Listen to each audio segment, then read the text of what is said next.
மாணவர்களே, இயேசுவின் நாமத்தினாலே உங்களை ஆசீர்வதிக்கிறேன். இயேசு உங்களை நேசிக்கிறார். அதனால்தான் உங்களோடு பேச விரும்புகிறார். இயேசு பேசுகிற தேவன். அவர் தம்முடைய வார்த்தைகளை கொண்டு உம்மோடு பேச விரும்புகிறார். சரி, இன்றைக்கு ஆண்டவர் என்ன வார்த்தைகளை கொண்டு நம்மோடு பேசுகிறார் என்பதை பார்ப்போம். சங்கீதம் 72:12 வசனம். கூப்பிடுகிற எளியவனையும் உதவியற்ற சிறுமையானவனையும் அவர் விடுவிப்பார். அவரை நோக்கி நாம் கூப்பிடும்போது அவர் நம் மத்தியிலே வந்து பெரிய ஆசீர்வாதங்களை நமக்கு கட்டளையிடுவார். கூப்பிடுகிற எளியவனையும் உதவியற்ற சிறுமையானவனையும் அவர் விடுவிப்பார். அவரை நோக்கி கூப்பிடும்போது உண்மையான இருதயத்தோடு கூப்பிட வேண்டும். தம்மை நோக்கி கூப்பிடுகிற யாவருக்கும், உண்மையாய் தம்மை நோக்கி கூப்பிடுகிற யாவருக்கும் அவர் சமீபமாயிருக்கிறார். என்னை நோக்கி கூப்பிடு, நான் உனக்கு உத்தரவு கொடுத்து நீ அறியாததும் உனக்கு எட்டாததுமான பெரிய காரியங்களை அறிவிப்பேன் என்று சொல்லுகிறார். புதிய ஏற்பாட்டில் பார்க்கும்போது பர்திமை குருடனை பற்றி பார்க்குறோம். பர்திமை குருடன் பார்வையற்றவனாய், எல்லாராலும் கைவிடப்பட்டவனாய், சிறுமைப்பட்டவன், ஒரு எளியவனாய் காணப்பட்டான். அந்த பர்திமை குருடன் இயேசு வருகிறார் என்று கேள்விப்பட்டு அவரை நோக்கி கூப்பிடுகிறான். அப்படி கூப்பிடும்போது சீசர்கள் அதட்டுகிறார்கள். அப்போ அந்த கூப்பிடுதலை அவர் செவிகளில் ஏறிற்று என்று வேதம் சொல்லுகிறது.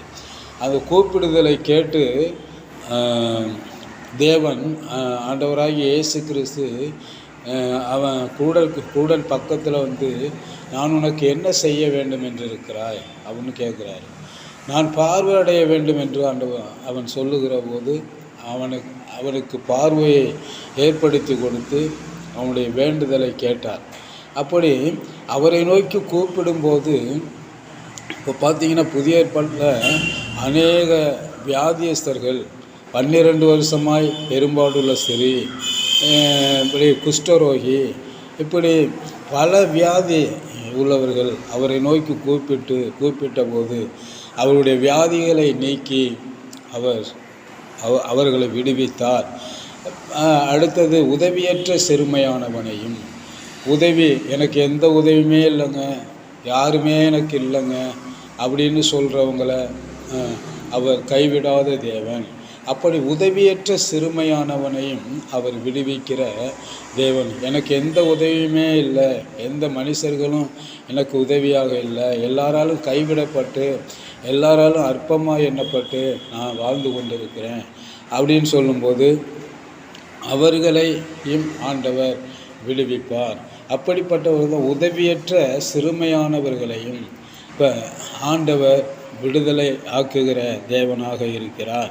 இந்த வார்த்தைகளை கொண்டு தேவன் உங்களோடு பேசினதற்காக ஸ்தோத்திரம். ஏசப்பா, ஸ்தோத்திரம் ஸ்தோத்திரம் ஸ்தோத்திரம் ஸ்தோத்திரம் ஸ்தோத்திரம் ஸ்தோத்திரம் ஸ்தோத்திரம் ஸ்தோத்திரம். கூப்பிடுகிற எளியவனையும் ஸ்தோத்திரம் ஸ்தோத்திரம் ஸ்தோத்திரம் ஸ்தோத்திரம், உதவியற்ற சிறுமையானவனையும் அவர் விடுவிப்பார் என்று சொன்ன வார்த்தையின்படி இப்போதும் அப்படிப்பட்ட நிலைமைகளை இருக்கிறவர்களை கண்ணோக்கி பாருமப்பா. அவர்களுக்காக இந்த ஜெபத்தை ஏறெடுக்கிறோமப்பா. தத்தளிக்கப்பட்ட நிலைமையில் இருக்கிறவர்கள், கைவிடப்பட்ட நிலைமையில் இருக்கிறவர்கள், எல்லாராலும் அற்பமாய் எண்ணப்பட்ட நிலைமையில் இருக்கிறவர்கள், ஆண்டவரே எளியவர்கள், ஆண்டவரே என்றைக்கும் மறக்கப்படுவதில்லை என்று சொன்னீரே. அந்த வார்த்தைகளை ஆண்டவரே ஸ்தோத்திரம், அந்த வார்த்தைகளின்படி ஆண்டவரே இப்போதும் அப்படிப்பட்ட நிலைமைகளை இருக்கிறவர்களை நீர் ஆசீர்வதித்து கனப்படுத்தும்படியாக இந்த ஜெபங்களை ஏறெடுக்கிறோமப்பா. இப்படி இந்த நிலைமை